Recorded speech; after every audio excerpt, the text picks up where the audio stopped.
From the 915 to H-Town, from the Panhandle Plains to the Valley, and everywhere in between. This is the 50/50 podcast, powered by National Scouting Report. Join me, Hector Cano, as we cover the Texas high school club and college soccer landscape, along with an inside look at the college soccer recruiting scene. The 50/50 podcast is a platform about the people and for the people who are dedicated to the beautiful game.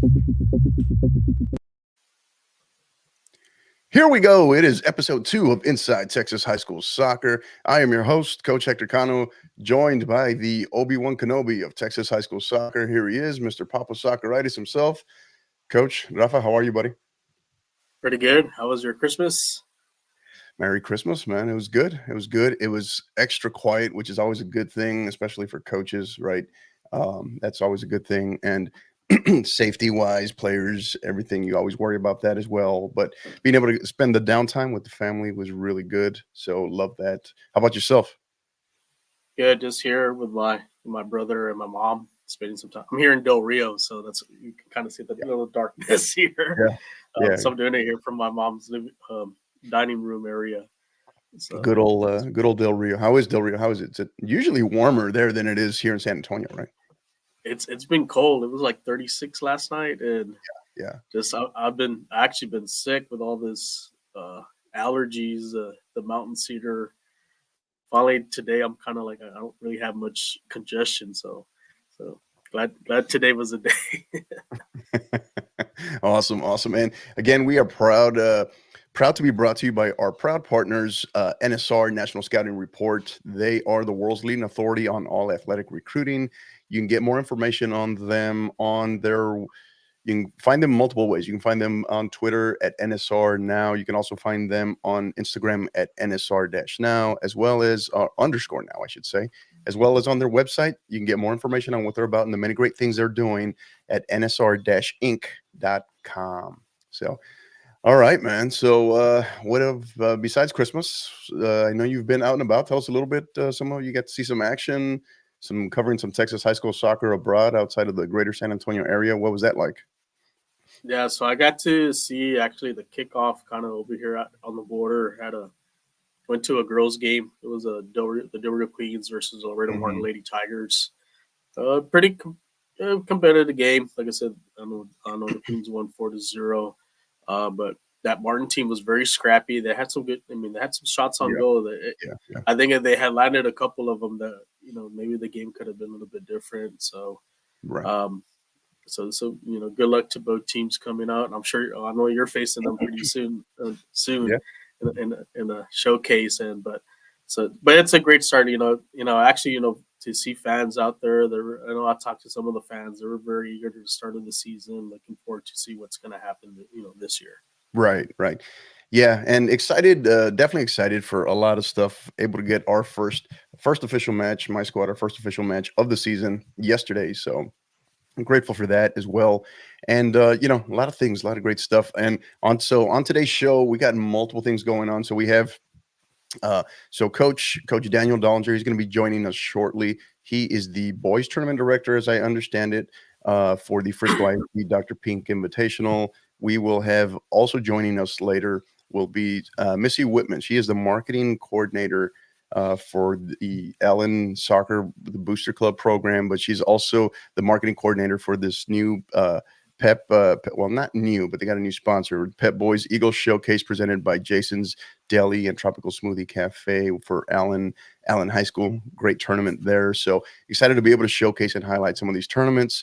Later on, after that, we will debut, the new debut of the Rafa Power Index rankings. If you're not familiar with those are, it's kind of a unique twist. We do not look at them. We don't separate them by classification. We just try to rank accordingly based upon, regardless of classification. So it's kind of a pound for pound ranking, if you will, regardless of classification. So excited to see that unveiled by Rafa himself.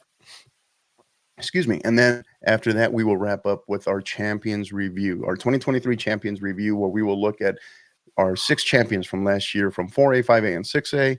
And we will also discuss the interesting part is who we feel, maybe given the information that we have, who is maybe most likely and least likely to repeat. So stay tuned for that one as well. So, but before we progress with any of that, we're going to go ahead and bring in the man himself, Coach Dollinger.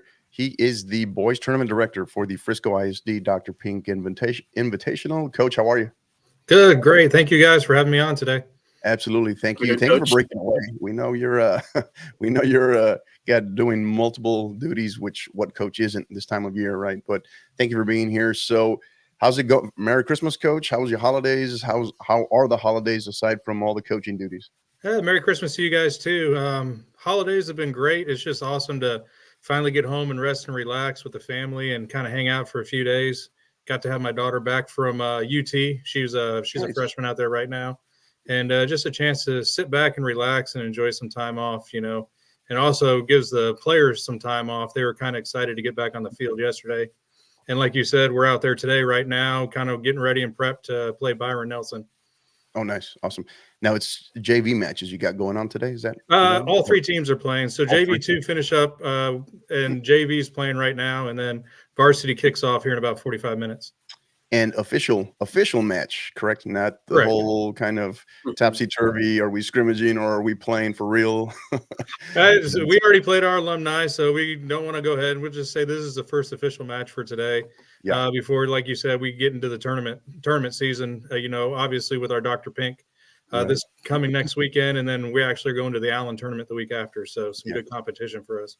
Yeah, and unfortunately, I know Coach, and you'll correct me on this. Is it Lyris? Coach Lyris? Is that right? Yeah, it's Coach Lyris, Jamie Lyris. Yeah, she was scheduled to be here. Unfortunately, couldn't. Other requirements, obviously, other obligations, which we completely understand. So, in any way, shape, capacity, you can speak to the girls' side as well, Coach. Feel free, but tell us a little bit. Give us a little bit more insight about this Dr. Pink Invitational. Well, I mean, we've been doing this tournament. This will be the 19th year coming up for the tournament. There's only one time that we didn't do the tournament was during COVID because we had a 10-team district. So we actually kind of our ADs decided to push our season early, so that way if we had to cancel games because of COVID and do things like that. But like I said, we've been doing it for 19 years. We try to invite as many teams as we can. We can usually, because of the facilities that we have. I mean, we're lucky to have the type of facilities where we can actually use the FC Dallas grass fields for the tournament when the FCS championship game's not being played in Toyota Stadium. So we usually have 9, state of the art grass fields that we can use all at one location. Allows college coaches to come out and set up. We usually have anywhere from 20 to 30 college coaches coming out and showing. We put together rosters for them. We give them the schedule so that they're out there every single day, boys and girls, college coaches. It's a fun atmosphere. I mean, we get to see guys from El Paso, Amarillo, Houston area, San Antonio area. We've had McAllen has come up before and played in our tournament. So we try to invite teams from all over. Our school district, Frisco ISD, doesn't allow us to travel outside 100-mile radius. So they allow us to bring who we want in, and we can host up to about the most we usually try to keep in is about 30 boys, 30 girls teams. So a max of 60 teams around the state. Yeah. Okay. Awesome. It's interesting. The 100-mile radius. I hadn't heard that one before. It's something they started a while back because they always said there's enough competition in the Metroplex, especially for soccer. I mean, it's that there is. Yeah. So they go, you don't need to go travel anywhere. They don't like us going out and spending money, with 12 high schools. I mean, that could really kill the budget if, you allow that many schools travel. So we run, I mean, all 12 high schools are playing in our tournament. So then we're actually adding 18 to 20 more teams. We got 30 boys teams this year. I think the girls teams have 25 this year. So there's a little bit of room to expand, but like I said, without the ability of having FC Dallas as our partner with what we do with Frisco ISD and having the Cowboys facility, the goal is that we try to get at least 6 to 8 games inside the Ford Center also for the tournament. So any of these new teams that are in, we try to get them an opportunity to play in the Ford Center also. Right. Now, I know you mentioned it's been in existence for 19 years. How long have you been there or been associated with the tournament, Coach? This is all 19. So Oh, wow. this Okay. is my 20th year in Frisco. So Mhm. we didn't start the tournament till the year after I got here. Mhm. So I mean, we've gone from 12 teams. You know, we used to do bracket style, knockout, and then try to play. And we would always have the finals. The finals would always play inside Toyota Stadium, inside the big main stadium. Mhm. But because of all the bowl games that we've had going on, and because of the FCS championship game, we're not allowed to play in the main stadium anymore for the Mhm. tournament. But now the Cowboys practice facility is something that we've added to it as as an opportunity for teams to come and play. So I think I'm waiting to hear on the schedule. We don't always know till the week of when we can actually move teams in, but we always have games ready to go and scheduled in there if we do get to move them. Yeah, I think I know they're located at the Star. I think what are they called? Ford Field, I think. Is that what they Yeah, call it? Something like that. the Yeah. the Star, the Ford Center. Yeah, the Ford Center. There you go. Yeah, that's pretty awesome. That's a pretty cool little experience too, as well for Oh yeah, those definitely teams for the coming kids. from outside the area for sure. Yeah, Um, and like if those we get a try to run a deal a little bit with the Soccer Hall of Fame also being at Toyota. So these teams mhm. from El Paso that have never had an opportunity to see things that they can actually come in. Like I said, El Paso, Houston, Amarillo, San Antonio. I mean, we get teams from all over, and we're thankful that those school districts allow them to travel so that we can actually play that type of competition. Yeah. So, so let us peek behind the curtain a little bit here, Coach. Tell us just So obviously we know it's showcase format, right? But schools that are maybe interested, or the key questions that you usually get in terms of number of games, layout, divisions, what have you. What does that, what are the particulars on that front? So because it is showcase format, there's some teams that like obviously if you're coming 12 hours from El Paso, those coaches and those schools like to play as many games as possible. So we'll usually schedule them a Thursday afternoon, evening game, and then they'll play two on Friday, and then they play Saturday morning as early as possible so they can get back on the road. Yeah. So anybody that's traveling 7, 8, 9 hours, we want them on the road. So again, because of the flexibility and the facilities that we have, That's we can awesome. actually play them at 9 a.m. or 11 a.m., get them on the road and get them home so that they're not playing at 1 or 8 in the evening on a Saturday and then having to travel into Sunday. I mean, we don't think that that's fair for those teams to be able to have to do that. So there's coaches in the Metroplex that would rather play one game a day so that they can play Thursday, Friday, Saturday. Teams that want to play 4 games, I'll schedule them a 4th game. They know that they'll play 2 on Friday, 1 on Mhm. Saturday, and then we'll try to get them home. So it's the reason why we leave it at showcase format. Plus, the way we look at it is if I played somebody last year or within the last 2 years, we try our best not to schedule you. So that way you're seeing fresh teams. We don't play obviously with 12 Frisco schools, we won't play a Frisco versus a Frisco team in the tournament, or unless we split district, we might do a District 9 versus a District 10. Mhm. But we were able to not have to do that this year with the schedule the way we have it. Now the layout in terms of the body, the tournament field, if you would, or the showcase field on both the boys side and girls side, is it predominantly 5A, a little bit of 6A, 4A sprinkled in? What does that look like? It's usually mostly 5A with some 6As Mhm. sprinkled in. Like I said, we've had like El Paso East Lake, which is a 6A powerhouse. Right. Um, we got Plano West is coming. Flower Mound is coming to play this year. Kingwood from Houston's coming to play. So we'll take some 6As. I mean, obviously, you've seen that Wakeland being in our district has gone to state, 5 of the last 6 years. Lone Star won state last year. So, I mean, we do the Frisco schools usually like playing some of that better competition. So that way it kind of gets us ready for our own district. Right. Yeah. Now, the other part about peeking behind the scenes is give us a breakdown of like logistically, what does that look like, right? In terms of your side, Coach Leris's side, just what does that entail in terms of just I'm sure the army of supporters and volunteers to pull this off, sponsors, what have you. What does that give us a little bit of a breakdown? What does that look like?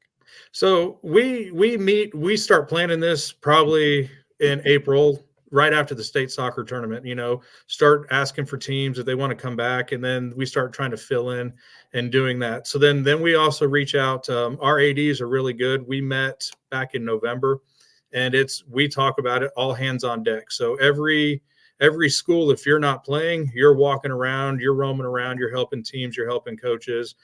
So, I mean, we all have a varsity assistant. We have a JV coach. we, at least our varsity assistant or JV coach, will probably be on site with the head coach at the same time.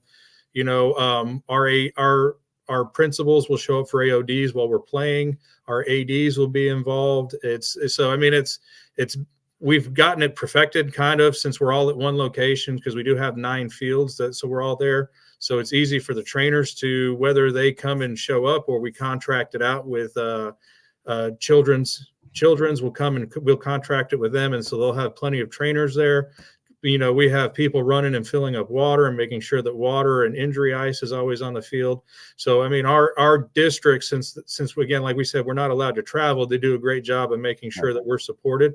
But it takes, like you said, it takes a village to be able to put this on. So, I mean, you're talking all 24 high school coaches are there at all times, you know, and then you add in a JV coach if they're not driving the bus and taking the teams back to the field, is that we have a ton of JV coaches that are also helping out. And everyone is always very helpful. Everyone is, hey, what can we do? What do you need us to do? And it's like, hey, go sit on a field, sit between fields, help coaches, ask anything. We're there to help with the officials also. We ask all the booster clubs is that we kind of split up the duties, is making sure that we have a good hospitality room for the coaches, for the high school coaches and the college coaches. So we get everybody's booster club involved, and they do a fantastic job of making sure that referees, coaches, college coaches are all taken care of. And how have you seen that evolve from the standpoint of the college coaches? Because, you know, as you know, so for example, we just celebrate our 3-year anniversary here in terms of the podcast. And one of the things that has really stood out to me from when we launched in December of 2020 to now, which was in the peak of the pandemic, was since the pandemic is the number of college coaches, contrary to popular belief, the number of college coaches actually attending high school matches, high school tournaments, high school showcases. How have you seen that evolve over the course of these 19 years? So when we first started the tournament, we would always reach out and just let coaches know. And then all of a sudden more just started showing up. I mean, we probably started out with maybe a handful the first couple of years. And then, like I said, is that it kind of almost looks like a club showcase event, you know, when you're walking around and you see college coaches just sitting there, you know, so it's really fun to kind of see that evolve. We also, down the street is Marcus has their elite showcase going on the same weekend. So sometimes we'll see those college coaches bouncing back and forth, because obviously you'll see some of the 6A schools over there in that tournament. But, you know, how often do you get to see an El Paso school? You know, how often do you get to see a Houston school? So that's why they kind of gravitate towards us. Like I said, usually we see about 30 college coaches at the tournament because, again, you don't get to see. I think with you saying is that, you know, seeing some of these high school kids that you would never kind of reach out to, especially being out from the El Paso area or being from the Houston area, you might see them playing down in a showcase event. But then, you know, but you may never see an El Paso school that may not have those kids may not have the type of money, you know, to be able to do travel tournaments. So they're playing high school, and then you actually get to see some really good high school soccer. Right. I mean, you look back and, I mean, everybody in our tournament, there's always boys or girls is in the state tournament.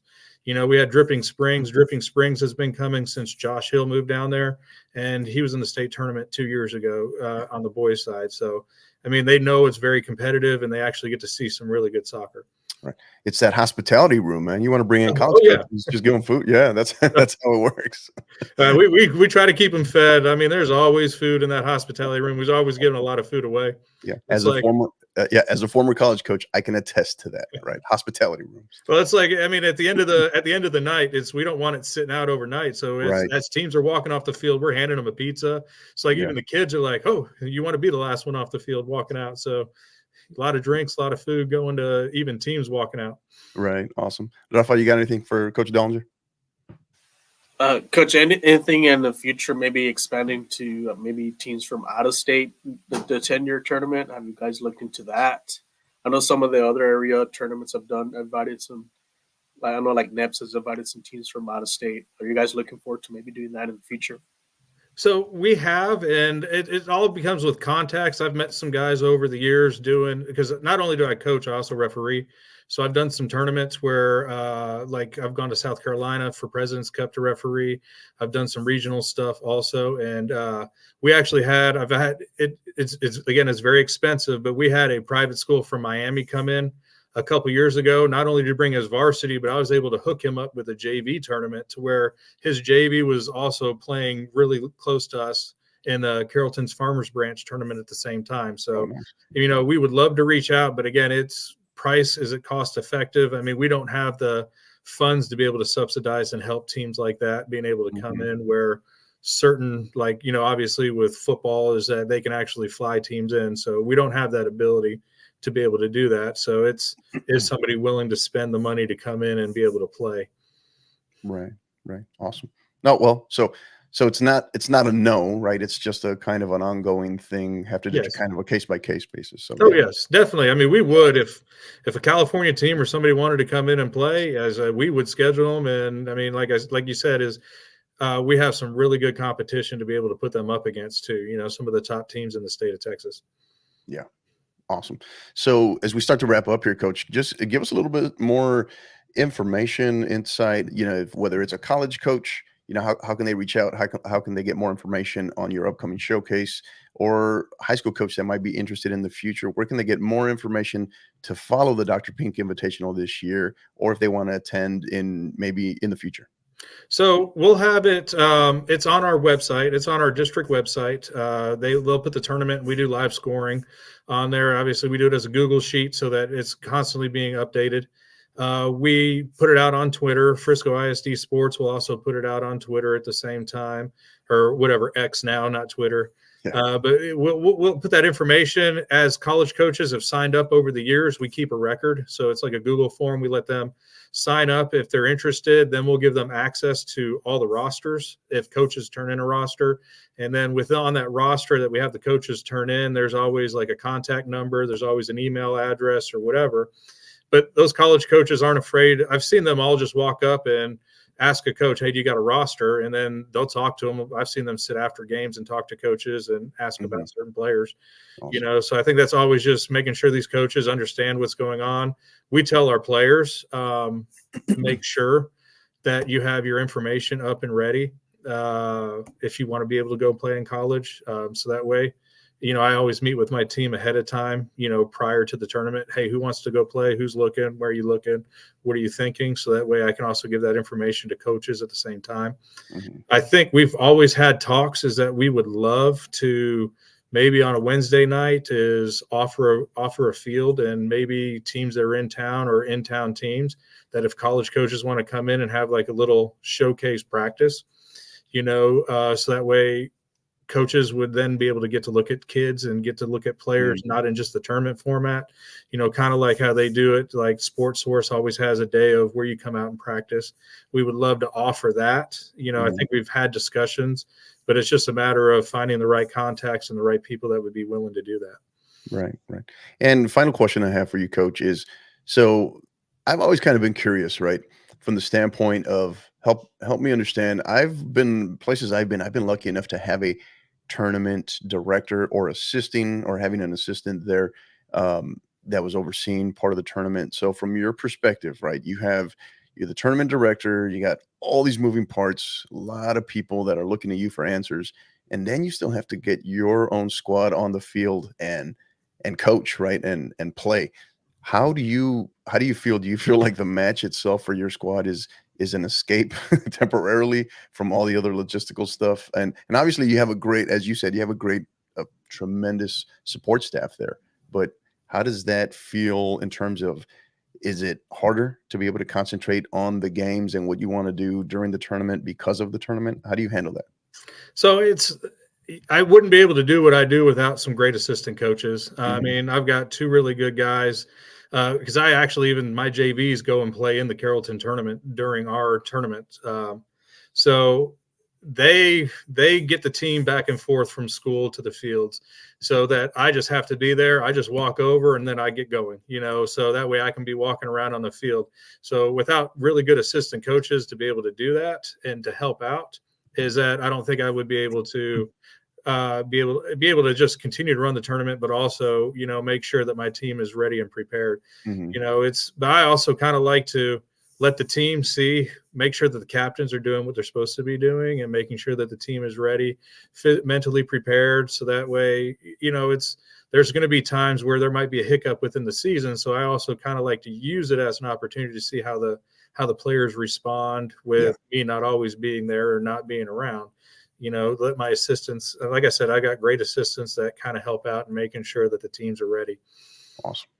He is Coach Daniel Dollinger, the head men's soccer coach of Frisco High School, and also the men's tournament director for the Frisco ISD Dr. Pink Invitational.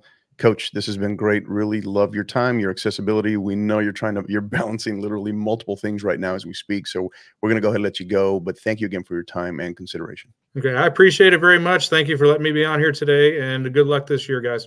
Yes, sir. Thank you. Likewise. Have a good one. Thank you. All right, bud. What you think?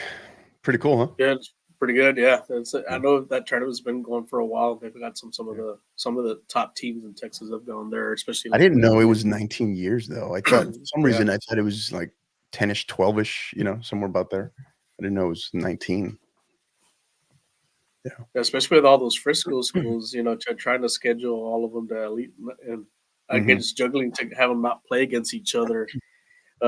I'm sure that's a tall task to do, but you can see how well organized that tournament, that showcase is, and great opportunities to have those college coaches there too at a world-class facility there with the FC Dallas. So that's a good thing, having a partnership with FC Dallas. Maybe that's pretty awesome. Some of the maybe area school districts like in Houston or in San Antonio maybe need to reach out to some of those pro teams that kind of maybe make a same model type of showcase for that, because I think that'll be one way to really kind of spread, not only the pro teams brand, but also the high school brand too as well. Yeah. I mean, and I was going to ask him, because I know normally in the past you see pictures, right, of them at the Ford Center there playing in the field. I was going to ask him on that, and then he mentioned it. So, because I didn't know how they balance that, right, and in place of with FC Dallas. So pretty cool relationship there as well. And unfortunately, Coach Leros couldn't join us, the women's tournament director there for Dr. Pink Invitational, but we hope all is well. And thank you for she would have been here, so thank you as well, Coach. So, all right, at this time, so we jump from highlighting one tournament, so we're going to go to another, and we're going to go ahead and bring on, she is Missy Whitman, make sure I get this right, ma'am, the marketing coordinator for basically everything that's Allen's soccer, right? So I'm going to brag on her a little bit, but she's here to talk to us about Allen High School's the Pep Boys Eagle Showcase, presented by Jason's Deli and Tropical Smoothie Cafe. Did I get that right? You did. It's a mouthful, isn't it? It is. Welcome. Yes. How are you? I'm doing good. A little nervous, but glad to be here. No, I love that. I love that background. I love that background. You like that? You like that? Yeah, that's awesome. Yeah. That's awesome. So, showcasing some of our spectacular seniors that we've got on the field this year. Absolutely. That's how you do it. So thank you for being here. Yeah. Merry Christmas, happy holidays, and soon to be Happy New Year. As you can tell by the background, for those of you watching or that are watching the video portion of this podcast, we kind of got the little Happy New Year background going here as well. So, all right, talk to us. I don't know where to begin with the monstrosity that is this one. So tell us a little bit about the showcase, the tournament. What is it? I know we got 138 games, 92 teams, 5 fields, 3 days. Those are the initial numbers, but give us a little bit more insight to that. Well, so I did a little digging, and the actual first showcase tournament in Allen started in 2008, and it was a joint showcase between Allen and Capel, which I didn't know. I thought that was really interesting. And then the next year we separated off, and it was solely managed under the former head coach of Brian Hantak. And from then, that's where the Eagle Soccer Showcase came to fruition. And we've been growing it ever since then. Originally, we would have about 40 to 50 schools. And as you just mentioned, this year we have grown to 92 teams. So about 2,750 athletes going to be descending upon Allen here in about 2 weeks. Say that again. How many? 2,700? We're estimating 2,750 athletes, men's soccer only from Mhm. JV2, JV1, and varsity. And out of the 92 teams, 34 of them are varsity ranked teams. Wow, that's pretty awesome. So now, how long, from your perspective? Because I know you gave me a little bit more insight in Mhm. terms of your sons yesterday when we spoke, but um, how long have you been associated directly or indirectly with this event? So our showcase, well, actually, in 2016, we have a new head coach, Kim Fullerton, came on and he took over the men's soccer program, and he actually handed the booster or the showcase off from a head coach responsibility and gave the management and logistics solely to the booster club. Okay. So the booster club runs and manages the showcase from this point forward. So we're only a part of it for 4 years. So this will be my fourth year. My son's a senior, and then we graduate out. But during the course of the whole 4 years, we do train freshmen, sophomore, and junior parents to be able to kind of pick up what we started and implemented, and then they can Mhm. take it and continue to grow and develop it from year to year. Awesome. So over those 4 years, and obviously, as I told you yesterday, they're no dummies there. They picked the right person in you, given your background, right? Yeah. But over the course of those 4 years, how have you seen this particular event evolve? Well, for us, my freshman year was a COVID year. So it was a little different for us. The showcase, we only had 18 teams, they were only varsity. So it was very limited back in 2020. In 2021, we got to get kind of right back where we were. The first show, we started doing a showcase program. That got implemented. In 2022, the showcase actually grew to 64 teams and we expanded to 4 fields. And last year in 2023, just the magnitude of what we've done, we ended up growing to 75 teams from 64. We started introducing title sponsors, presenting sponsors. We introduced booth vendors at the main Eagle Stadium. Like Toka Soccer is a good partner for us. They bring a soccer simulator. Pet Boys has been an amazing supporter of Allen men's soccer. The U.S. Army is there. So it's a pretty big deal. It's pretty exciting. And then, of course, this year we got 92 teams. We're adding food Mhm, trucks. We have title sponsors, Jason's Deli. We partnered with them to help feed all the players. And mhm, we have hospitality rooms too, filled with food.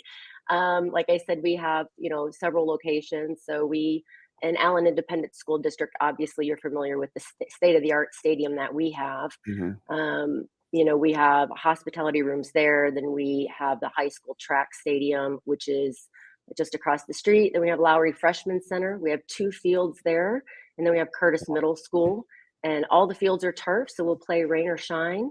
And the only thing that's going to stop these boys from sitting on the field is if it gets too cold and UIL tells us we can't play. So it's a pretty amazing event. So mhm. it's awesome, and we're excited to Yeah. to be growing every year. Man, it sounds like everybody's there, I think, except the 50/50 podcast this year. Wow.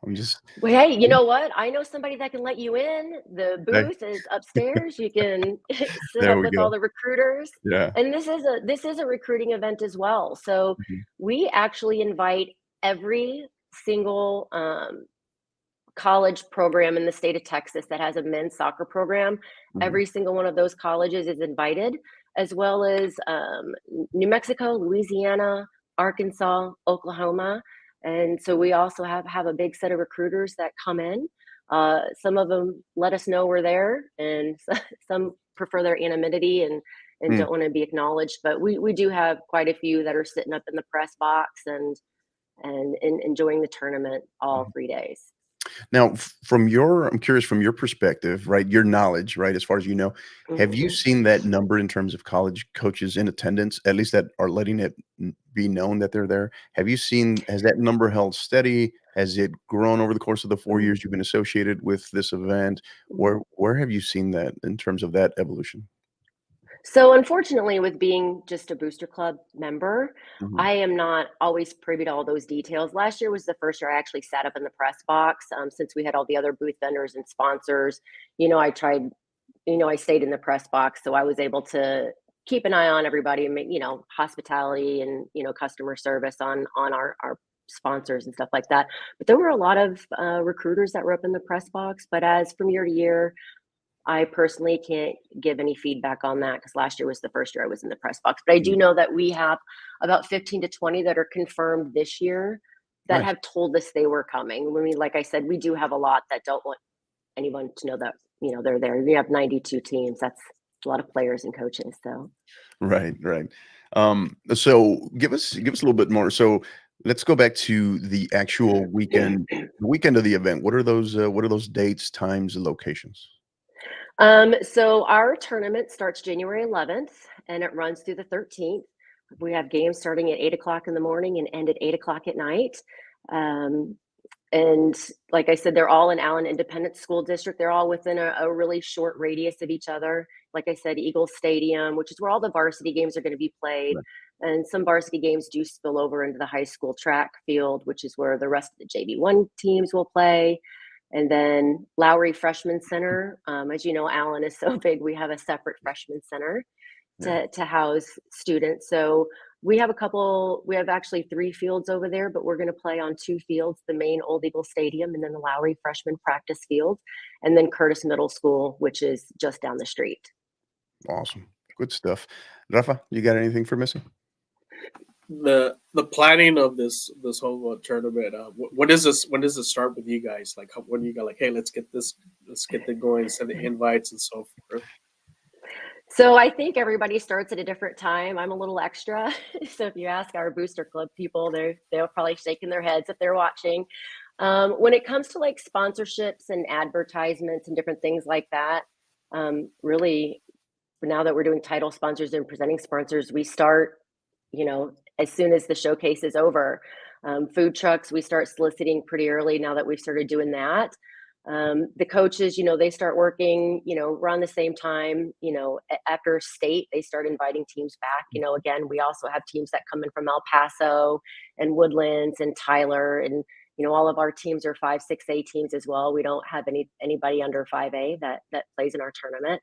And then when it comes to like logistics, it's all hands on deck. Like I mentioned before, we have, freshman, sophomore, junior, and senior families that we're required to kind of, learn the ropes throughout the years, and everybody's given a venue. So we have our 4 coaches, we have our freshman coach, our JV coach, our assistant coach, and our head coach, and everybody picks a venue. So, one will be at Eagle, Lowry, Track, and Curtis.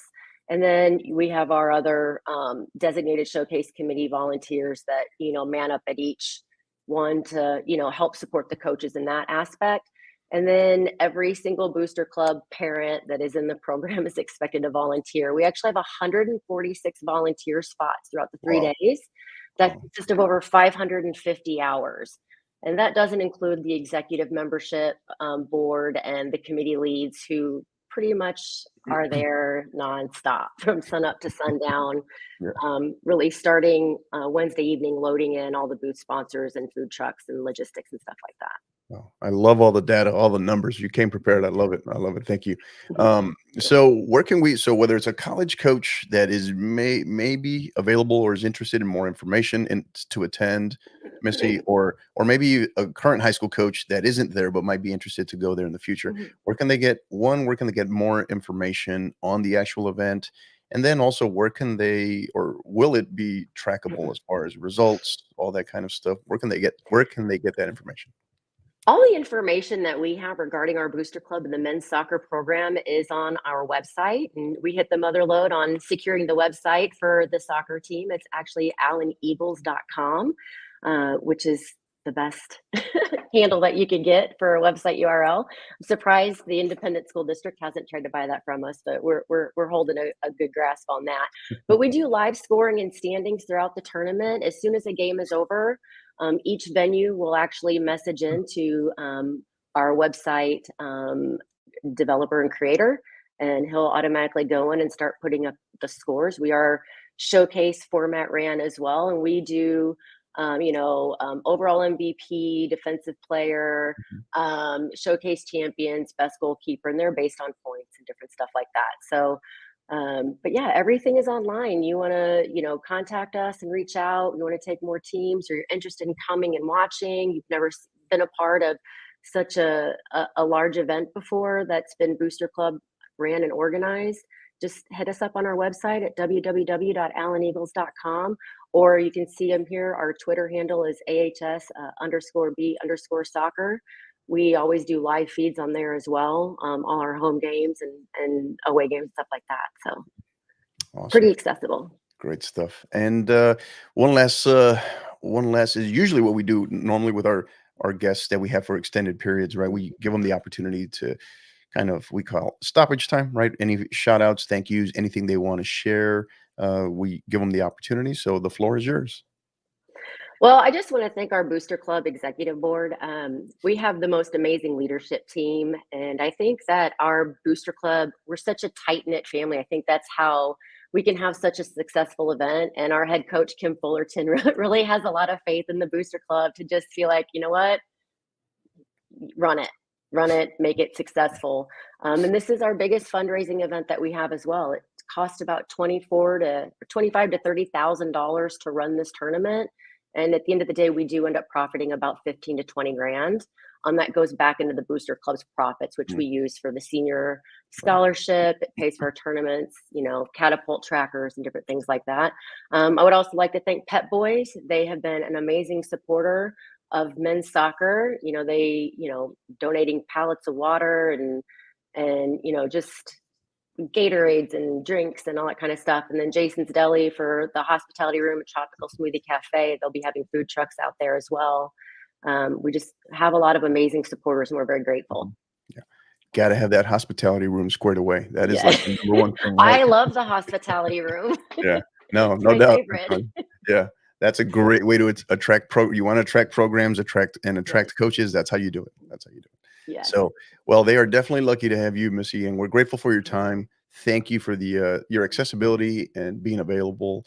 And we want to be respectful of your time. So we're going to go ahead and wrap up. But thank you again, and we wish you the absolute best with this event. And then I know you said you're about to graduate out as well. So wishing your son's program the absolute best this year and future endeavors as well. That one's mine. Wait, that one. The goalie back there. I was going to say goalkeeper. I was like, okay. Yeah. Awesome. I like. But if you guys want to head out to the showcase, you got my cell phone number, send me a message. I'll get you up in the press box. It'll be a good time. I would love to. So my squad's going to be in a showcase as well that weekend down here in San Antonio. So unfortunately, no, I can't, but I don't know. Maybe Rafa, maybe we can send it Rafa up there. Right. Yeah. Next year you should be in our showcase. Hey, hey, we'll take you. All right. Awesome. Thank you so much again, Missy. Have a great day. Bye-bye. You too. Bye-bye.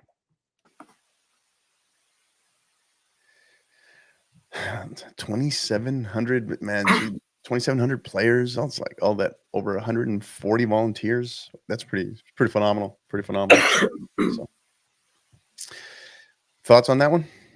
Again, you can tell that's great. It's going to be a great tournament this year, especially with all those teams. And then also they expanded it. Not only just varsity, but you also have your JV teams, and gives those JV kids an opportunity to get looked at by some of those college coaches as well, to kind of like an early jump on recruitment. But like I said, I think the big thing is playing at that at the Eagles Stadium. I know just being at that stadium. I'm sure the kids that go there are kind of like in awe being in that.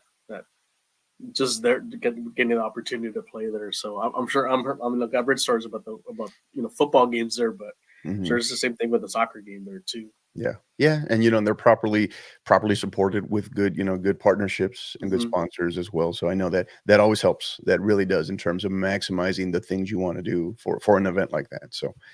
So speaking of partnerships and sponsors, so I want to tell you about our good friends at Gipper. So Gipper is the way that schools, athletic departments, ADs, and coaches create world-class marketing content. Join over 3,000 coaches and ADs and use Gipper to create high-quality visual branded graphics for your program. The best part, anyone can do it in seconds on any device without needing any design experience whatsoever. And as we always mention, if you do have significant design experience, then this is also designed for you as what they call the power user. So it just gives you endless amount of options. And you get to save just for being a 50/50 podcast supporter and listener. You get to save. So any listener, any supporter, you receive 10% off any first-time Gipper purchase. Simply visit gipper.com/partner/5050 to learn more. Again, that's gipper.com/partner/5050. And we'll also tell you about our good friends at Global Scarves. Global Scarves is a top provider of custom knitted scarves, beanies, and other fan merchandise in the U.S. All merch is fully custom with free design services and free shipping on all orders. You can contact them at info@globalscarves.com to get any free designs or quotes built out for your school, club, or maybe you have a supporters group. You want to create something new, right? You can do that with them as well. Again, you can contact them at info@globalscarves.com to get any free designs and quotes. Big part of that too is the free shipping, right? So they're phenomenal, right? Kyle and Bill there. We've had them on the podcast before. We've had Kyle on the podcast before. Just phenomenal company. Cannot brag on them enough. So again, you can contact them at info@globalscarves.com. And you can also mention the podcast or use the code #5050pod, and they'll be sure to take care of you. So I was waiting for you to bust out the. You don't have it there though, right? You don't have the scarf No. there. No. No, all good, all good. All right, so why don't you tell us? While I go ahead and bring this up for maybe our new listeners that are plugging in for the first time, Rafa, tell them a little bit about the RPI as I load this here. So the RPI is basically a kind of like what they do in the boxing world, pound for pound, the best of the best here in the state of Texas. I don't just do separate 4A, 5A, 6A. It's going to be all together. We're recognizing the top programs in the state of Texas. Just kind of doing the research, these last few weeks, just trying to get a feel of things, and also what they did last year too, and then also what they're bringing back this year. It took a while. I know with the girls, even the last 2 years, especially with the girls, it's been tough, because you've got so many. I could say there's probably 40 teams that can probably be in this list, but I can't put all 40 teams in it. So yeah. No, it's but I think it's a great format. I think when we first introduced it, was it, I think in season 2, right? I think is when we introduced it, right? It was just a way where we felt now granted, it's preseason, right? We're just entering the season. Yeah. You always take this with you always take this with, with a grain of salt, just because obviously you don't know projected injuries. Some players have opted out, maybe not to play, what have you. There's always other circumstances. So keep in mind, this is going based off of the information that we know, along with, factoring in last year's results and who we know from certain rosters, who they have coming back, right? Did they graduate 2 or 3 seniors? Did they graduate 15 seniors, right? Those always play a factor as well. Plus, then we also, it's like, hey, did somebody get in a particular transfer? Did somebody get in, do they have a super freshman class coming in? These are all factors that we always have to try to take into consideration as well. So, all right, we're going to go ahead and start off with the girls. And so, Rafa, go ahead, break down, tell us about these first 5 here that we're seeing. Yeah, the first 5, what can you say? The Metroplex has been kind of like the mecca, the last few years when it comes to soccer, especially on the girls' side.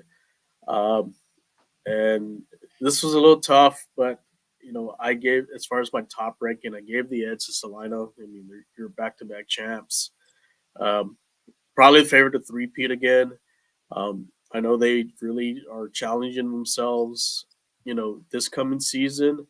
I know last year they really challenged themselves. They were able to beat some quality 6A teams, which is, going up two divisions up to play and Right. and convincing wins. I think the biggest win they had was against St. Ursuline Academy, which is one of the top girls private school programs here in Texas and also in the nation too. So I gave Salina the edge.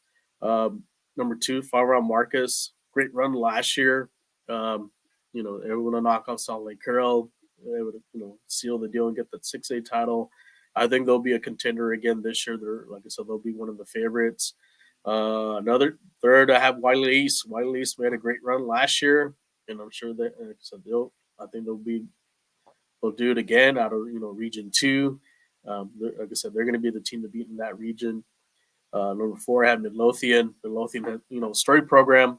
Like I said, another great run last year. I'm sure they're going to do a lot of great things there in 5A. And then at number 5, I have Salt Lake Carroll. I know they lost probably their marquee player, Kimberly Fuller. Good luck to her there in North Carolina. I know she was graduating early, but South Lake Carroll always has talent in the roster. They always find that that diamond in the rough, and I'm sure I think they'll be motivated this year. Maybe even challenged. Like I said, I'm sure they would love to get that rematch with Marcus again, and going to get to the state tournament. Yeah, and I got to speak to their coach down there at the Texas High School Soccer Coaches Convention at Tasco, and I think it was kind of one of those with Carroll. It's one of obviously we know they reload, but even reloading, you're still losing a couple of players that are moving on in Kennedy Fuller, to name one, amongst others. Right, there's others that would have just been, I think, juniors, I believe. So it's kind of it's an interesting one with them, right? As they're kind of in transition, still obviously fully loaded in terms of talent, but still a transition, right? So how quick can they transition in terms of personnel? You look at Midlothian came on strong last year. Does that continue into this year? And then Wiley East has been steady, right? Steady. We've seen them kind of as a program gaining momentum, especially over the last 2 years. And then you have Marcus in the defending, or 1 and 2 defending state champions at the 4A and 6A levels. How does Marcus follow up last year's performance, right? And then of course Salina, right? Everything. It got to speak to Coach Adams there in Galveston as well at the Tasco convention. And another program that's loaded and reloads. They graduate phenomenal players, and it's next player up, right? Next woman up. And I know Coach Adams. Coach Adams was showing off the championship rings this year, right? So shout out to Coach Adams. But I think who can stop Salina is going to be the first question to start the year, and will be the question going into the playoffs for sure. So, all right, we look at 6 through 10 now here, Coach. Yeah, 6 have Georgetown. What a run they had last year. They got to play. Yeah. Got to play at their home stadium, just fell a little short. We talked to the coach earlier, a few weeks ago. I think they're motivated. I think they're keen on. I think they have that hunger to get back at it again. And you can kind of sense that they're ready to go. Ridgepoint. What can you say about Ridgepoint? Kind of like with Wiley East, Ridgepoint's been that steady program down in the Houston area. They've really built something there, and maybe this is their year to finally, to get the crown. So keep an eye on them. And then you have Frisco Wakeland. Down year for them last year, but not to where their standards is at. Normally we see them, in Georgetown, but like I said, I think they'll bounce back. They're going to be up there. They're going to probably be a challenger against Midlothian. Allen, like I said, great squad, great program. So just in that Dallas area, also get some battle tested. And then down in our area, Swinson Valley. What you can say about Swinson Valley? They had a great run last year. It's a little short, but like I said, they'll be ready to go again. And I think they're looking for Region 4 for 5A. I think they'll be at the top program. Yeah. You talked about Coach Venegas at Georgetown and a phenomenal run, right? All of these, look at these teams here, 6, 7, and 10.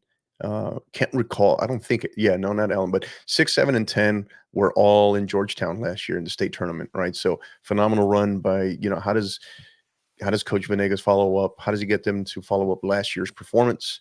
We had him here on episode 1, actually, of Inside Texas High School Soccer. So wishing him the best of luck. Ridgepoint as well. Ridgepoint, yeah, very. It's a great comparison with Wiley East. Just have been steady, have been building momentum. So yeah. And then, you got Allen there, of course, which they're always going to be dangerous. And then Smithson Valley coming off of a historic season, right? Their best season. Coach Adkins had them they delivered their best season in program history and losing to the eventual champion in Grapevine. So how do they follow that up? I know he'll tell you he's in the middle of a rebuild after the number of seniors, the great class that he graduated, but they're going to be well coached, and he's going to have them ready. So yeah. And we look at our final five, Coach, 11 through 15. So 11 through 15. So I have Stephenville at number 11. Like I said last year, they made it to the final. Not the ending they wanted against. We were actually anticipating. After Sonic got taken a little bit to the limit by Bernie, and we thought maybe Stephenville might be able to figure them out, but it just didn't turn out that way. But I'm sure they're looking forward to seeing getting back to Georgetown and maybe getting that rematch with Salina. So there should be the top team in for 4A Region 1. I think but they got some contenders that they'll have to worry about, like Lorena and Salado. But I think Steve-O is going to be the top program there. Frisco Reedy is like an up and comer. They're starting to make their mark. I know Wakeland gets the attention, but keep an eye on them. This could be their breakout year for them. They're in the Dallas area. 13, I have Flower Mound, another great program, just kind of like Marcus. Right. They're going to be toe to toe. Those two teams are going to be fighting out for that district title. Like I said, that district's like the group of death.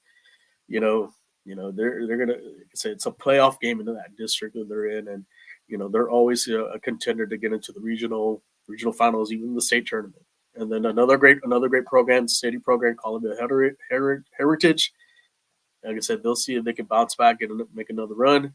And then another great team last year that had a great season, and I'm sure anticipating because I saw their score last night.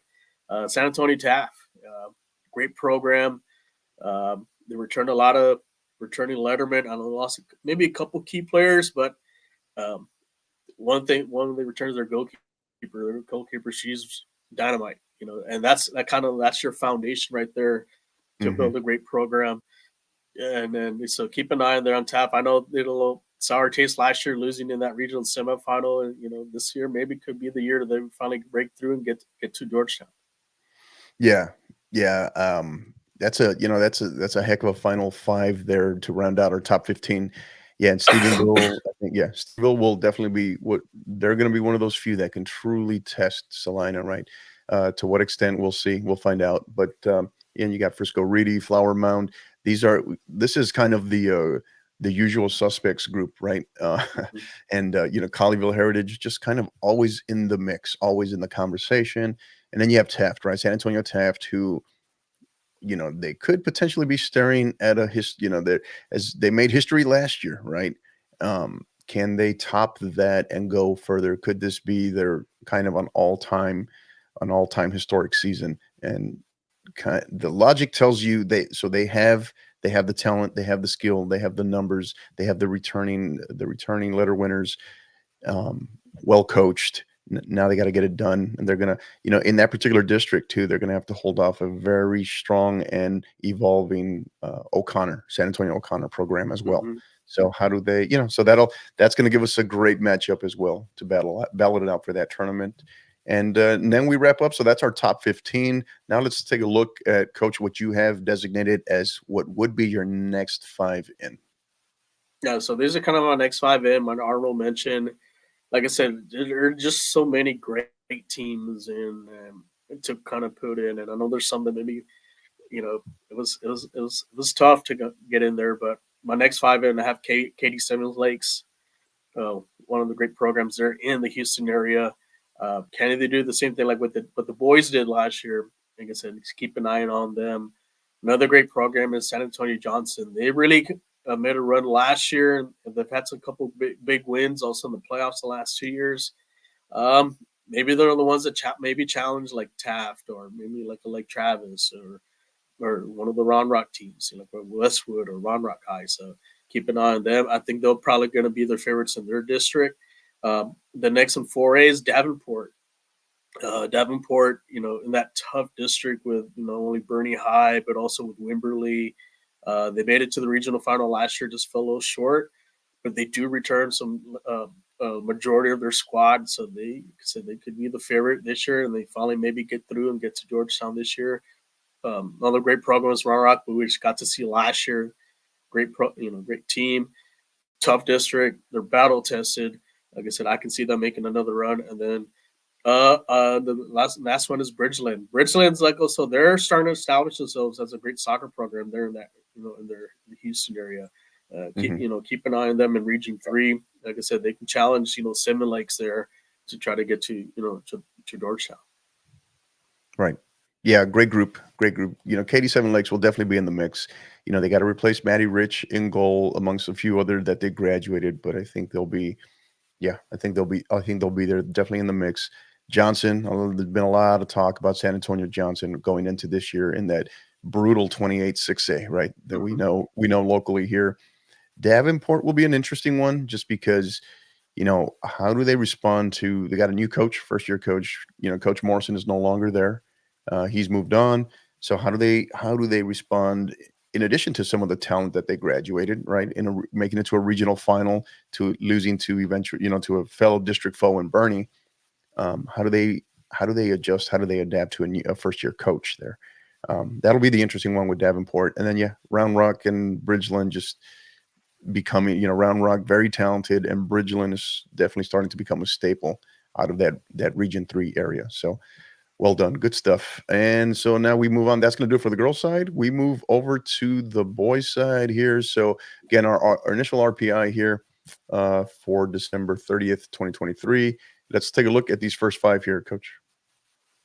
So we got the defending state champs, Katy Seven Lakes.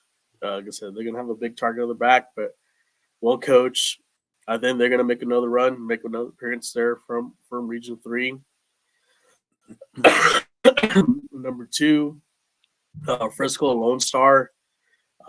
They finally got the job. They finally got the monkey off their back, knocking off Wakeland and making that run. And they had to fight for that, to get the state title this past year, but they got it.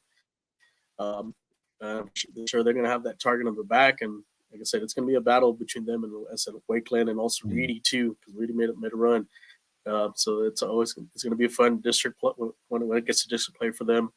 Number 3, Allen. Like I said, Allen's great program. Is this finally the year for them that they lift the trophy there for 6A? Number 4 has been pretty much the staple for 4A boys soccer is Palestine. Palestine's been a consistent team. Always going to get to Georgetown. Fell a little short. I thought they were to be lifting the trophy. One possibly with Bernie getting knocked out, I thought they'd be probably like the second favorite to win the trophy, but they fell short. Can they use that as motivation to get back and get the job done? And then number 5, another staple from the Houston area is the Woodlands. They had some big wins last year, and can they piece it together this year? I know they're hosting the Kilt Cup, and I think they're going to be playing also in the Austin Lakes showcase. So they're going to be battle tested though, and they'll be ready to go out of Region 3. Yeah. 4 of these 5 in your top 5 here are come back entered this year, having just made it to the state tournament last year, including state champions in Katy Seven Lakes and Frisco Lone Star. Be curious to see more to come on Katy Seven Lakes later, but I will be curious to see with Frisco Lone Star, given they make an incredible run. They're able to dethrone Wakeland, and then in the middle of that, just make a great run in the state tournament, and just really how they just competed against El Paso Bel Air in the state championship game, I think was kind of an eye opener for a lot of people. So how do they follow that up? And given just the nature of the district that they play in as well, how competitive it is as well, how do they adjust to that? So, all right, let's take a look at 6 through 10 here, Coach. So 6 through 10, I have 5A finalists, El Paso Bel Air, probably the premier program, one of the premier programs in the El Paso area. Just fell a game short. I thought maybe they were going to pull it off. Just like I said, I think they'll bounce back this year. I think they'll make another great run. I know they'll have some challenges, coming in, especially in that region, but you could see them get back to Georgetown. And then number 7 is Frisco Wakeland. Mhm. They've been they always have the hotels reserved for Georgetown every year. So El Cucuy, man. um, Frisco Wakeland is yeah, El Cucuy. Dude, they're just yeah, always, man. Everybody fears them. They're going to be there. Yeah, yeah. they're the boogeyman of 5A soccer, and they feel a little short. Lone Star was finally able to figure them out, but Frisco Wakeland has that bad taste in their mouth, and they're gonna Right, want. right. I'm looking forward for that when they meet up in district play, and I expect them to make another deep run into the playoffs. I wouldn't be surprised to be a Wakeland Lone Star regional final. Another program, established program, Capel. Capel, yeah. Capel's gonna. What can you say about them? They're gonna hopefully see if they can probably get through and get back to Georgetown. It's been a while since they've been there, and I think this year they have a good opportunity. And then another program from the Houston area has made some noise the last 2 years is Pasadena Dobie. I know last year they fell short with Seven Lakes, but I think they've really established and building a great program there. And now, can they take that next step? Can they, knock off, like a Seven Lakes, and get to Georgetown? So keep an eye on them, because they're a fun team to watch.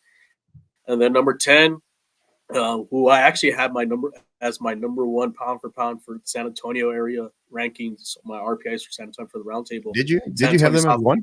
Did you have them as 1? I had them as 1. Yeah, I had them as 1. Yeah, they've really have established themselves really well as far as their program, and I think they've done some things. They've made some changes to step it up. And last year, I know they made a great run. They just fell a little short against Sherryland. I know Sherryland surprised a lot of teams, Right. but I think this year, they have the pieces and to get back not only to the regionals, but is this the year for them to finally win win Region 4 and get to the Final Four there in Georgetown? Yeah, 6 through 10, just an interesting group, right? Just obviously 3 just powerhouses in Bel Air. I just talked about it. They just called Wakeland El Cucuy, right? Because that's someone you do not want to see, because they got reservations for Georgetown. Capel, a historic program, right? But 9 and 10 are the ones that intrigue me really in this entire list, right? Because Dobie's a group, Pasadena Dobie just trending upward and just starting to get a lot of momentum, right? Could this be a serious breakthrough year for them? And then and we can kind of say the same thing locally, right? Those of us locally that know, you can kind of say the same thing for Southwest, San Antonio Southwest as well. So, all right, let's go ahead. We look at our final 5 in your top 15 here, Coach, 11 through 15. So 11 through 15. So I have probably a contender in Region 4 for 5A that probably may challenge Southwest. And actually, they recently played on a scrimmage. It was just a scrimmage. I know they tied 2-2. It's Brownsville Porter. Like I said, they've been a state champ in the past. Very established program there in Brownsville. I'm sure they're going to make another run this year. Number 12, I have Salina. I know they fell short last year. I think this year, can they match what the girls have done? I think they have a good chance there in Region 2 to, maybe to also challenge Palestine to get to Georgetown. 13, Midlothian, just like the girls, the boys programs also done a great job too as well. 14, the El Paso Eastlake.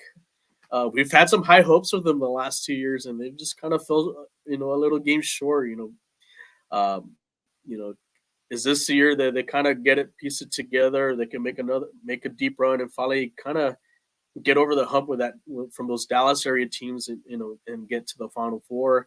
And then at 15, the surprise last year, Brownsville Nevada. I know they made it to the regional final, but they had some big wins on the way. We were there. They knocked off Lee. They really controlled that game, and and just kind of accept the pace. And they just fell short to a really good, talented Dripping Springs team.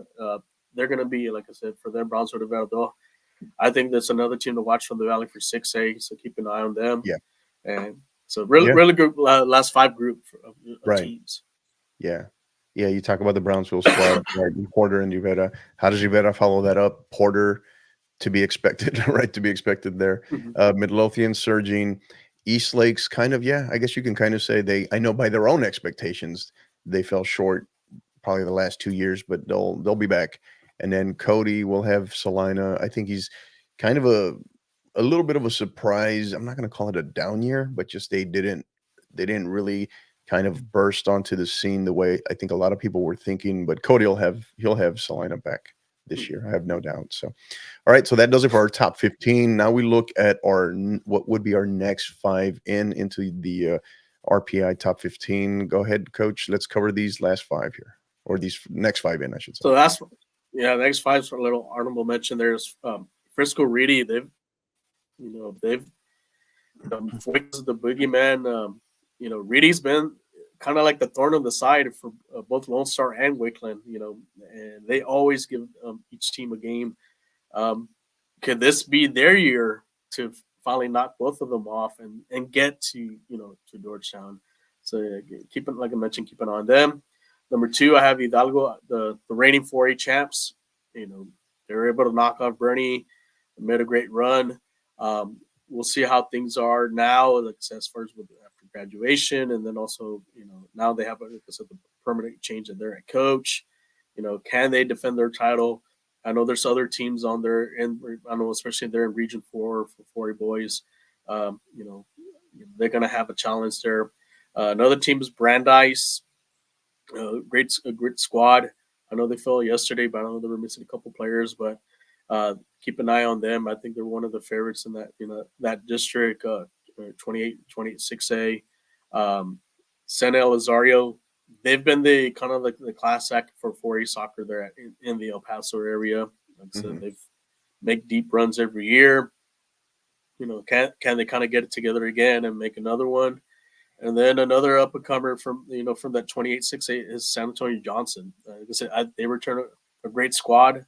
I know they fell short last year, but they have a lot of the building blocks, key pieces there to make that run. I know they're kind of the tougher end of the bracket as far as in the playoffs, but if they can knock off some of those quality teams, especially from the Austin area, I wouldn't be surprised they get to that regional tournament and maybe even get into state. Yeah. Yeah, Reedy, you have a defending state champion in Hidalgo there, and Sanelli. Sanelli's just been, so well coached. Just the culture, it's a machine at this point, right? So they're really honestly one of those. I consider them one of the staples in terms of, or the standards in terms of culture example within a program. So Max Sabanfield's done such a great job there. And then, I'm kind of curious, a little interesting with Brandeis. You have Brandeis ahead of Johnson. It's a little interesting one, right? Because a lot of people are going back and forth in 28 6A with those two in particular. Maybe your Brandeis ahead of Johnson here maybe it's influenced by Frank Court, right? Calling his shot earlier in another episode, right, on Brandeis. But yeah, a lot of people seem very high. Brandeis, it seems to be, I just get multiple different types of feedback on them. I seem to get the same feedback on Johnson. So yeah, in an incredible 28 6A, it's gonna be a great matchup. Yeah, those two teams are gonna be kind of neck and neck, but they also said they got other contenders in that district too, so they do have to keep an eye in there. They got Lee and they still got Reagan to keep an eye on, and so it's a barn burner of a district for that. So even last year was kind of little. It kind of came down to the last games that finally kind of determined who won the district title. Yeah, no doubt. And so that's going to do it for both our men's and women's RPI. So again, our Rafa Power Index, first one of the season. This will be fluid, so we will pretty much air this one every episode of Inside Texas High School Soccer. So give us feedback, give us input on this as well. I know Rafa's always open to it as well. And then just any additional information, not in terms of arguing, it's like, hey, how come you left us off? But maybe, so-and-so may not be playing for a certain squad this year, or maybe someone played a particular result and they were, that's always the case, right? Someone's not there, someone's injured, someone's missing, or, someone's sick. We understand that for sure. And we always try to factor that in. But when you're also doing these particular type of, this the power index here, it's kind of hard to always get your arms around all of that information for all these squads across the state. So well done, Rafa. And we're going to transition here to our final segment here. So our 2023 champions review. So this is an interesting one. We introduced it last year.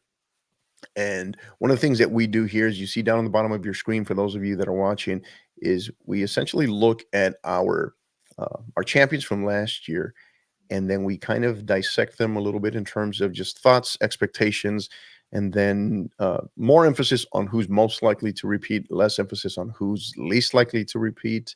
But Rafa, go ahead, give us your thoughts.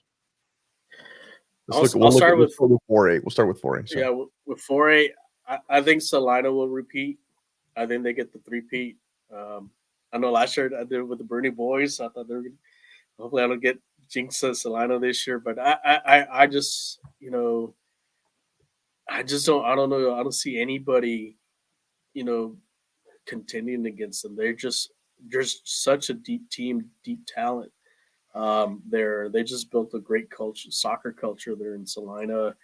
And you have some, like I said, you have some contenders, like you have a Stephenville, and maybe you have, a Lumberton, maybe a Bay City or Lorena. Here in our end, neck of the woods, like Cabernet or Davenport, Wimberley. But overall, I think Salina's just on the class of zone right now, and I think they're most likely going to three-peat for the women, for 4A girls. 4A boys, I think there's going to be a new champion this year. I don't see Hidalgo repeating this year. I think the one team that maybe will knock them out here in 4A, Region 4, I think Bernie's going to get revenge on them. I think just keep it, Coach Strong, I think him and that squad are gonna be really motivated to really, and I think they might be facing each other. I know usually they go to a tournament down there. Yeah. Down there, like a little showcase there. So we'll see if they do meet up. And then also, like I see, Hidalgo has some contenders on there, like Progreso's got a great squad too. And but then, right. The one who said we'll find out to see if, Palestine's always in the mix. We also had, the last few years, like Diamond Hill Jarvis has been a great program. St. Ellie, even the Lumberton boys too. So you got some. I think this one you have a lot of contenders that can pretty much win the 4A boys title.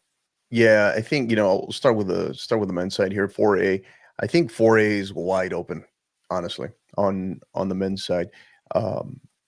That's no disrespect to Hidalgo. I know. Congratulations to them. Obviously, they've gone through an official coaching change as well.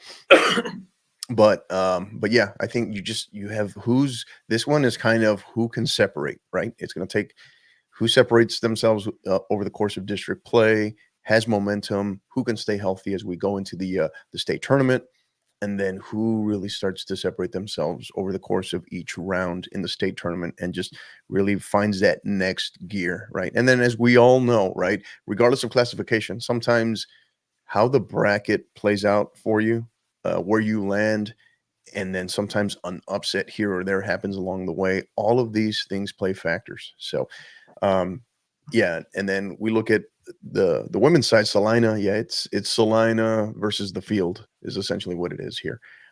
Looking for a three-peat.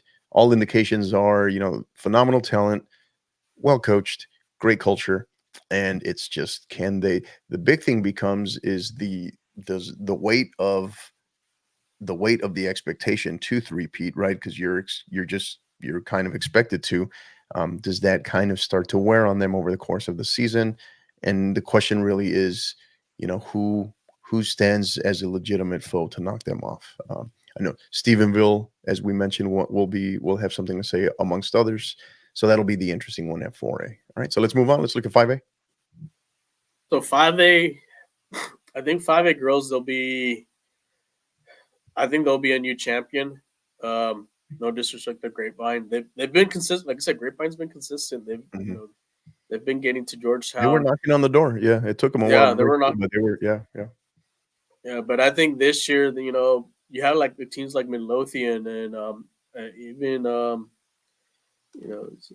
So some of the 5A the 5A Katy teams, like the ladies from Wakeland, those are gonna they're gonna be your contenders. Out in the Houston area team, you got you got the Kingwood Parks, so it's what's it called? I'm trying to date your Friendswoods. But even here in Region 4 too, you got your Smithson Valleys. So it's. I think this one's wide open.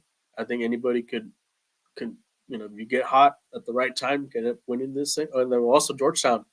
We forgot about Georgetown. This could be their year to finally lift the trophy in their backyard. So I think this one's going to be wide open.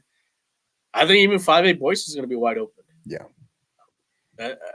Lone Star's got that target in the back, and now they're gonna know how it feels. What Wakeland's been feeling the last few years, and Wakeland Reedy's gonna be up, but then you have Bel Air. Bel Air has that little sour taste in their mouth and falling short. Here in Region 4, you got you got Porter, you got Sherryland, you got the Southwest, you got some contenders, Alamo Heights, you got some contenders here too. Yeah. So I think that's going to be wide open here for 5A. Yeah. You look at 5A, the women's soccer side will be interesting just because Grapevine is definitely going to be there, right? Going to be in the mix just off of just not only talent and coaching, but also, again, the culture, right? That's an expectation of them now to be playing in the regional final and forward, right? So how do they respond now that the monkey's been lifted off their back and they win a state title? Are they as hungry? That's kind of one of the questions with them. And then Lone Star, the Frisco district, right? If you can survive that district, there's a good chance, right, that you're going to break through. You're going to make a deep run and quite probably be there in Georgetown. Lone Star breaks through last year, has a phenomenal run in the state tournament, ends up winning state championship. How do they follow that up, right? That'll be an interesting one for sure. But yeah, I think when you look at 5A on both sides, it's not a knock on Grapevine or Lone Star whatsoever. I think it's just more it speaks volumes of the level, the depth of talent in 5A on both sides, right? On both sides of the house. You can make that argument that it is very, very much open, right? Very much open because there's just so much talent, so many good squads across multiple districts in multiple regions that it's a tough one. It's a tough one for sure. So, all right, and we move on to our final classification in 6A. Go ahead, Coach. So 6A girls, I think that one's wide open too because it's like the same thing with the 5A. You got so many great squads. Can Wiley East finally get the job done, and they lift the trophy. But then you got other great teams like the Katy Seven Lakes girls, in the Houston area. You have teams here in San Antonio area or like a Lake Travis, or don't forget Dripping Springs girls too. Keep an eye on them. They can make a run, you got the Round Rock teams, and then out in Region 1, you have some great teams. Flower Mound Marcus has to contend with, with Allen, with Flower Mound, Capel, South Lake Carroll. So it's like I said, this is very deep as well. You can't really pinpoint who's going to be. Maybe last year there was one that was a very deep team. I know they fell a little short, but this year there's really not a favorite. I think it's a wide open, here space for them who's going to win the state title for the state girls. And then for the boys, I think Seven Lakes will get back. I think they have a great opportunity to get back. I think they can win Region 3, but they got some contenders like Adobe, Tompkins. Tompkins made a great run last year. And then you have your Dallas area teams. Same thing like the boys side, like the Capel boys, Allen, your McKinney's. So it's going to be, and also maybe out west, maybe Eastlake kind of finally gets together, they get in, and then Region 4 is also stacked too. We got you probably have like 6-7 teams deep here in Region 4 for 6A. that can, represent and get into, the state tournament. Like you saw, like Travis win it 2 years ago. So, we could see another team from this area maybe get that trophy back here for Region 4.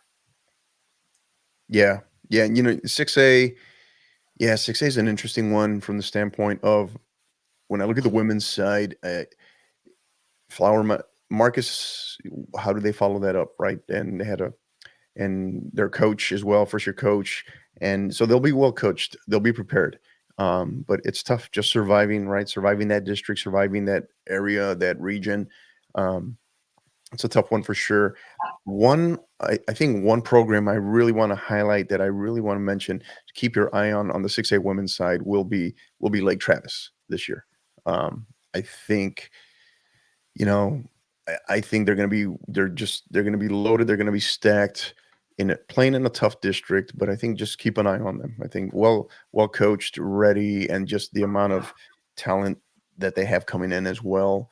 I think is this potentially a big, huge breakthrough year for them? We shall see. And then on the men's side, Katy Seven Lakes. When I look at all these champions, and we've already talked about Salina, right? And where it's them versus the field in 4A on the women's side. But when we look at 6A men's side and Katy Seven Lakes, I know Jimmy Kruger will love me saying this, but I think of these 6 defending state champions, Katy Seven Lakes is my lock to return to Georgetown and to win state, just based upon the number of conversations that I've had, multiple people, the insight in terms of what they have coming back, what they have joining the program. They are going to be, all indications are that they may be better than last year's state championship team. Obviously, you still got to play the games, right? Mm-hmm. But they'll be well coached. They'll have that experience. It's not the monkey off their back in terms of a state title. It's now the lessons learned from making that run to state as well. So I know Jimmy will have them ready. Coach Kruger will have them ready. So I think of the 6, they are my lock to get back to Georgetown and win and repeat as a state champion this year. Thoughts on that? Yeah, especially them being in that, Region 3, they've really kind of separated themselves from some of the other teams. But they are in a very tough district. That Katy district does get them prepared. Like I said, I mentioned about Tompkins. They got a great squad. They could be the one to challenge them. I think Jordan could be another squad. They did some damage the year before in 5A. So it's always a playoff game in that district. But then you also have other contenders like Ailey Felsick. They're in that region too. Seven Lakes is going to have that target on their back. And I'm not sure if they are going to that Austin Lake. I'm sure. I think that last year they did go to the Austin Lakes showcase. I think that they might be going again this year. Right. We'll see how they. I think that showcase themselves really kind of show what this team was going to do later on, in the playoffs, because they really won some big. They won a couple great had some great wins with some quality teams. So I think we can use that a little bit as a measuring stick where they're at, even though it's still early on, but that'll give an indicator what the direction this team's going to be at. But I still see them as a favorite out of Region 3, and then getting back to Georgetown and defending their title. Excuse me. And that does it. That'll do it for both our RPI, our debut of the 2023-2024 RPI rankings, the Rafa Power Index, and as well as a look back and kind of a look ahead, I guess, if you will, of our 2023 Champions Review. So, great job on that stuff, Coach. And we start to wrap up here. One more segment here, and then we wrap up. Thoughts, Coach, on you look back on last season, right? The 2022-2023 season. Excuse me. Maybe what are 1 or 2 of your best Texas high school soccer memories of last season? You look back because obviously we're wrapping up here. It's our final episode of the podcast as a whole for 2023. Definitely the final episode of Inside Texas High School Soccer for 2023 as well. So when you look back at last season, what are maybe 1 or 2 of your best Texas high school soccer memories? I think one is the almost the same, mostly on the field, but also I think the promotion side of things. I'm seeing teams more promoting themselves, putting Mhm. them out there. Like, some are now using Gipper to, kind of promote the teams with some of the posters, the social media. I think that's the big thing. Showcasing their players, the programs, especially like Bay City. I love Bay City, so that's probably the Yeah. most memorable stuff. Some of the stuff they do. So shout out to them. Um, and then also we're starting to see better of attendance, especially on the state Final Four, the coverage. Mhm. More people are going to those. Um, the support's getting there. I think it's a lot. Especially so. Kind of looking back. When I coached high school, I can see there's a big difference as far as the the just the support, the people out there watching the games and so forth. The involvement of, look at what they're doing there in Allen. Look at with the support and the parents helping out, setting up these tournaments or showcases. I think that's the big. I think those are the two big highlights of this past year. Now, like I said, those, even though they're not on the field stuff, but I think that's the Mhm. big thing, and I think that's helping things make things a lot better. My biggest thing is hopefully get see as far as like the better coverage. As far as I know, last year we saw a lot of the games on the NFHS network. I like to see them be featured on Fox. The Valley Sports. Put the state you know final games on TV. I think those kids really deserve to be on TV. Mhm. On a national net. Even though it's a regional network, they did with high school football. I think they Right. should do the same thing with the soccer programs. Yeah. Yeah.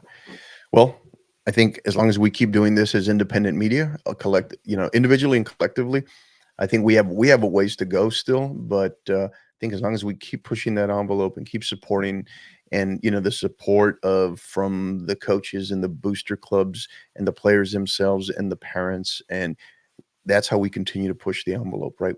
As we said before, right? We understand we're in Texas, right? And we understand in terms of in relation to high school football, we get that, but doesn't mean soccer can't ask, can't expect for a bigger piece of the pie as well. So, um, do I think we're on the right track? Yes. Do I think we still have a long way to go as it relates to that? Absolutely. But I think we have to also not sell ourselves short, right? As a community, as a Texas high school soccer community, for sure. So, all right. Yeah, I think for me, in terms of um, Texas high school soccer, there's so many. Obviously, just interviewing so many people, talking to so many people, being at the convention once again this year, and just phenomenal guests. And big thank you to Tasco as well for invite and for having us as their special guest, letting the podcast be there. All the great coaches, the accessibility of the coaches who get it, who want to champion their programs, advocate for their athletes, and understand their role in terms of within their community, within their programs, within their communities. But then what we're also trying to do as a whole, as a community, as a Texas high school soccer community, their role as coaches, right, within our sport and what we're trying to do here. So and as we said, Texas high school soccer it's different, and that's a good thing, right? It's a good kind of different.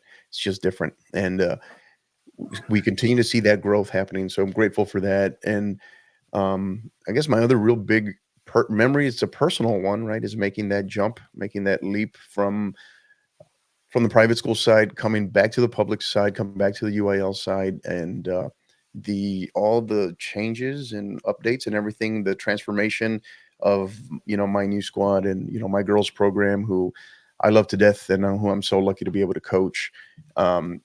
Or my administrators there, my athletic coordinator, assistant athletic coordinator, assistant coaches, all our coaches there at MacArthur, San Antonio MacArthur High School, phenomenal coaches as well. So grateful, lucky to be a part of that. So yeah, those are some of the great personal Texas high school related memories for me as well. So thank you to all. And as we wrap up here, Coach, final thoughts on our final episode for 2023.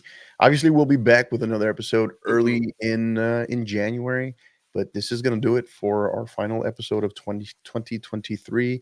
Final thoughts and stoppage time, Coach. What do you got? Well, Well, first, congratulations on your first official win at MAC. Yesterday against Memorial, so congratulations. Right. Thank you. Thank you. All right. Give I myself don't know. one. I don't know if the girls did the Gatorade bath and all that there. No, man, they'd probably knock me out in the process, and I'd get the Gatorade jug across my head, and then I'd be out for like 2 weeks with a concussion. So yeah, don't give them any ideas. Don't give them any or mess up that nice little white little jacket. That's a snazzy little jacket there. Yeah, they do me like. Did you see how they did Coach Jeff Traylor from UTSA with football the coffee? Coach? With his comments afterwards, they were hilarious. Yeah, but anyway, I'm sorry. Go ahead. No, but like congratulations again on your first win, and then like I said, Thank you. looking back at 2023, I mean, what can you say about it? It was a great year. We had some great teams, make some great runs, and some great stories. Talking to a lot of great coaches, and we look forward to doing it again here in 2024, and also covering games. Also, I know with Steve, we're looking forward to covering some games live. So keep an eye on that. So we'll do some live streams and Mhm. just some commentating there, and just I guess just the excitement, of this season. Kind of the unpredictability, for some of the classifications, but it should be fun. So Right. I'm glad that this program's this program of soccer here in the state of Texas is now it's getting its due as far as the coverage and so forth. And I've got a comment today this morning from our other page, as far as like trying to get scores and all that. And say, hey, we're trying to change that. We're trying to get that out there so it's accessible to the fans. And Mhm. we look forward to we want to, like I said, we want to give the best quality. Using our backgrounds in coaching, all that. We want to give the best quality to this sport and present it well too, Mhm. for all the fans out there. Yeah. And I lied. I got to go back real quick. Well, I shouldn't say I lied. I had one piece when we talked about our best Texas high school soccer memories of 2023. Some of them have to be some of the coverage and the radio play-by-play that you and I got to do. Great. I mean, great stories about that, right? Steve hit on it in our last episode, right? I'm sorry, not our last episode, but our 3-year anniversary episode of being stuck in a rain delay for like 2.5 hours, right? But just being able to do that, love that, and appreciate that. Appreciate you. But final thoughts for me. Yeah, I don't know. I think there's so many people to thank, so many people to be grateful for, and I know I'm not going to hit on everybody, so I apologize in advance. But I don't want it to turn into the Academy Awards, like wrap it up. Got to play the music at the end, so make it quick. But just thankful to so many. But start with my family, start with my wife, my unbelievable wife. Just gives so much support. Does a lot of things as a member of the podcast team as well, just in support of me, in support of our podcast team, and just so gracious and sacrifices a lot. And is in addition to me being an educator and a coach and everything we're doing with the podcast. So incredibly grateful to her, and I love her so much. Thank you. Our podcast team, right? How much it's grown from you, Rafa, and then of course we talk about Steve, Harry, and now we had Frank. The work that Frank has done in such a short time as the rookie, as we dub him, right? The rookie. The newsletter. If you have not subscribed to the 50/50 podcast newsletter, you need to, because it is, first of all, it's free and it's great information. It's great information. It's phenomenal information. Some people, parents, student athletes who are just entering or considering the recruiting process, want to get more information as it relates to film, as it relates to communicating with coaches, as it relates to, hey, what should I be asking coaches when I communicate coaches? All of that, and where we're going, where we're trending with the newsletter. Frank has done phenomenal work. In 2024, the website will be launching. We just don't know when yet. But yeah, so grateful for him. Steve yesterday, who was out there covering, I think he attended about 17 games in a span of 4 hours, I think, yesterday. So grateful to Steve-O as well. And then Harry, the work you do behind the scenes with the data, particularly when we do our joint, our partnership broadcasts with the San Antonio Soccer Roundtable, and then our 17-hour long episodes of bracketology, right? Which we'll see how we pull that one off this year. But yeah, I'm grateful to all of you, but most of all, grateful to our supporters, our listeners, you know, from our coaches, our fellow coaches, the college coaches that come on here, their support, the high school coaches of different sports, right, that come on here or that support us behind the scenes as well. Our community, our parents, our student athletes, you all, we always say it that you all are the reason why we do it. It can sound corny, it can sound cheesy, but why we always hit on it is so that we never forget our why, right? The whole reason why we're here. And it's to support you all. It's to support this great game. It's to grow this game, and just with great intentions. So thank you to all. We wish you the absolute best. Again, Merry Christmas, Happy Holidays, a Happy New Year. Be extra safe. We expect to see everybody back on January 1st, January 2nd, and as everybody starts to go back to school as well. So that's going to do it. Thank you again, Rafa, to you personally as well. You do these with me, and I know you're kind of still battling a little under the weather, and the great ones play hurt, man, as they say, right? So appreciate you being here, right? So thankful to so many, grateful for all of you, looking forward to a special 2024, and yeah, just thank you. So until the next time, you know what to do. Keep downloading and keep listening. You've been listening to the 50/50 podcast, powered by National Scouting Report. Help us continue to grow by liking, rating, and subscribing on all major podcast platforms. And don't forget to follow us on Twitter at 50_50pod, on Instagram at 50_50 podcast, as well as on YouTube at the 50_50 podcast. Until the next time, keep downloading and keep listening.